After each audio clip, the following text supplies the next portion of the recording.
गोविंद मिलने गोविंद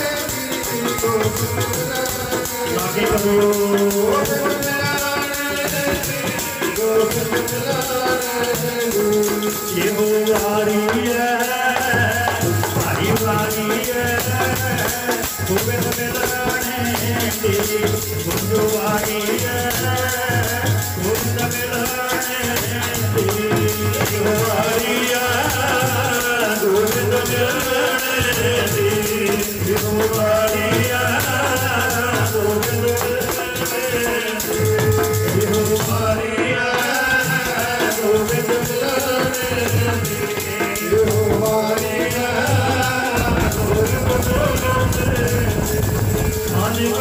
बड़ा पसंद भरिया गोविंद मिलने की हजरी भरिया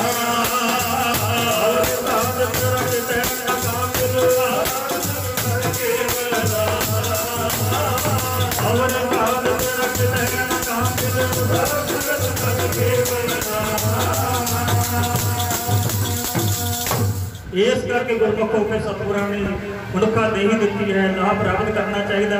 भाई हुण समाज जी भाई गुरदास जी आखदे ने कहंदे जैसे घर लागे आग जाग कुआं खोते हो चाहे कहंदे भाई घर विच लग जाए अग हे मन आखे मैं हुण उठ के भाई हुण खाइए पीए हुण ऐश करिए पिछली उम्रे जाके जप लवांगे भाई फिर नहीं जपिया जाना आखो सतनाम श्री वाहिगुरु हुण वेला गुरमुखो प्यारे फिर नहीं जपिया जाना। अगला प्रमाण भाई गुरदास जी दिंदे ने जैसे को संग्राम समय सीखियो चाहे वीर विद्या कहते जंग लग जावे गुरमुखो प्यारिओ ते जे हुण आखे कि मैं हुण जाके शस्त्र विद्या सीख आवां फिर जंग लड़ा नहीं लड़ पावांगे नहीं जितांगे गुरमुखो प्यारिओ। इस करके भाई गुरदास जी आखदे ने गुरमुखो प्यारिओ जैसे निस सोवत संघाती चले जात। तीसरा प्रमाण भाई गुरदास जी दिंदे ने गुरमुखो प्यारिओ किते यात्रा ते चलिए यात्रा ते जिस तरह आपां गुरमुख किसान वीर जांदे ने हुण दिल्ली संघर्ष करने वास्ते गुरमुखो प्यारिओ जा रहे ने आए ने गुरमुखो प्यारिओ किसान वीर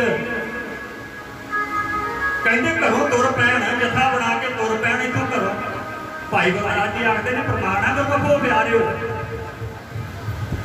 2-3 4 टालियां इकट्ठियां इथों तुर गए आपां रस्ते किते आराम करिए कहते नाल दे उठ के तुर जान चले जान जे किते सौ गया ना जेड़ा भाई उन्हें उत्थे रह जाना नहीं।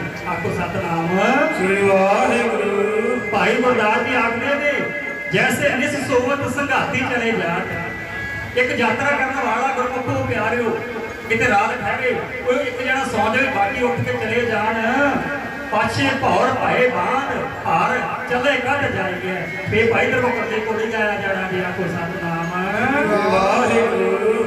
तैसे माया अंध धंध अबद बिहाए जाए भाई गुरदास जी आखते ने इसे तरह भाई दुनिया के लोग जैसे माया अंध जिहड़े मनमुख ने कहते माया के धंधियां दे विच फस के गुरमुखो प्यारिओ इन्ने क फसे ने उन्हां नूं परमात्मा भुल ही गया। आखो सतनाम गिरदे गिरदे हुंदे ने गुरमुखो प्यारिओ जिन्हां को माया भी होवे ते परमात्मा भी चेते होवे वो विरदे विरदे होया करदे ने। भाई गुरदास जी आखदे ने तैसे माया अंध धंध अवध बिहाए जाए। भाई माया के धंधियां दे विच फस के ताडी अवध तुहाडी जिंदगी भाई बतीत हो रही है। अंत काल कैसे हर नाम ले बताई है। फिर तुसीं सोचोगे कि पिछली उम्रे जाके अंत वेले रब का नाम जप लवांगे तो फिर पार उतारा हो जाएगा, भाई नहीं होएगा। इहो ही भाई वेला गुरमुखो प्यारिओ, हुण ही गुरमुखो प्यारे परमात्मा का नाम जपीए तो अंत वेले अपने आप परमात्मा चेते आएगा को सतनाम। सो जिन्हां जिन्हां ने नाम जपिया उन्हां दा नाम लिया जा रहा, जिन्हां ने घर ना घर भी गुरमुखो प्यारिओ इस दुनिया में रह करके बापू गुरदेव सिंह जी गुरमुखो प्यारिओ जिन्हां ने इस मात लोक से आ करके अपने स्वासा रूपी पूंजी को सफलिया किया गुरमुखो प्यारिओ। असली खजाने का पता उदों लगता जो बंदा दुनिया को जाता तो पिछों इकट्ठ होता जी। प्रेम के गुरमुखो याद दुनिया होती है। आप संगत के आया तो पता लग रहा है कि बापू जिया का कितना संगत के नाल प्रेम से। सो सतगुर कृपा करते हैं गुरमुखो प्यार जिस तरह उन्होंने घालना घाली इस दुनिया के गुरमुखो प्यारो नाम कटिया परमात्मा की दरगाह के भी गुरमुख उन्होंने सत्कार होता है, उन्होंने आना ही धन है। धन धन धन जन आया जिस प्रसार सब जगत कराया, जन आवन का यह स्वभाव जन के संग चित आवे नाओ आप भगत मुक्त करे संसार। भाई उन्होंने ही उन्होंने कहना जेडे आप नाम जप के सिमरन करके मुक्त होते हैं तो होरां नूं भी मुक्त कर दिया करते हैं आपको सतनाम। सो सारी संगत नूं घर वालियां वालों जी आया नूं गुरमुखो प्यारिओ जिन्हें कदम चल के आए सिर मत्थे बहुत बहुत धन्यवाद। सब तो वध धन्यवाद गुरु ग्रंथ साहिब महाराज जी का जिन्हों ने अपने चरणों में बैठने का समा बख्शिश किया। सबको कृपा कर मेहर करते गुरमुखो प्यारिओ। वो मुड़ के हथ आउंदा नहीं एक बारी लंघिया वेला, मुड़ के हथ आउंदा नहीं एक बारी लंघिया वेला, मुड़ के हथ आउंदा नहीं एक बारी लंघिया वेला, मुड़ के हथ आउंदा नहीं एक बारी लंघिया वेला,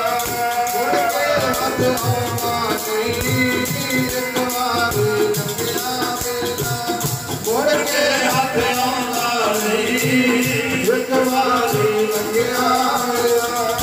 एक बारी लंघिया वेला, एक बारी लंघिया वेला,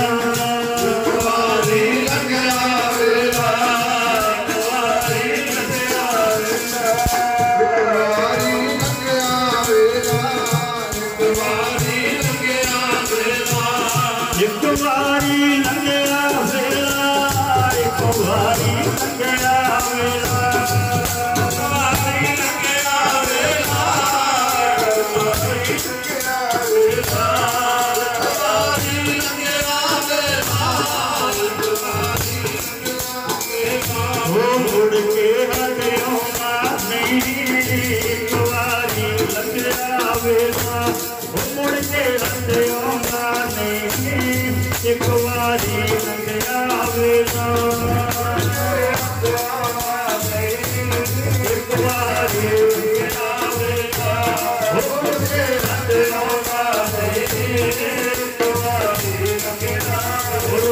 मुड़ आउणगियां बंदिया तू मुड़ के नहीं आउणा, रुख मुड़ मुड़ आउणगियां बंदिया तू मुड़ के नहीं आउणा,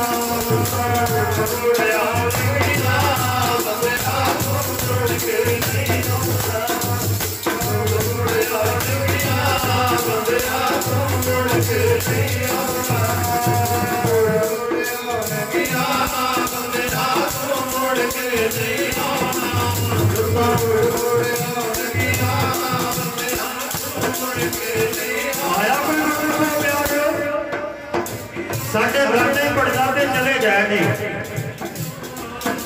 एक बारी चले गए गुरमुखो फिर वापस नहीं जी आए। माता पिता चले जाते थे वापस नहीं आते। जाओ जाओ गुरमुखो प्यारे माता पिता चले जाते थे मुड़ के के नहीं गए होंगे। जिथे जाइए बेनती यही करी थी भाई, जिउंदियां जिउंदियां माता पिता की सेवा करनी चाहिए है। नौजवान वीरां दे चरनां च बेनती है, बच्चों के चरनां च बेनती है भाई, माता पिता की खुशी लैनी चाहिए है। जेड़ा पुत्र अपने माता पिता की खुशी लेंदा जी, गुरमुखों प्यारे हो अपने माता पिता की जायदाद का हकदार होना जी। ते जेड़े बच्चे गुरमुखों प्यारे अपने माता पिता को दुखी करते हैं, धक्के दे नाल गुरमुखों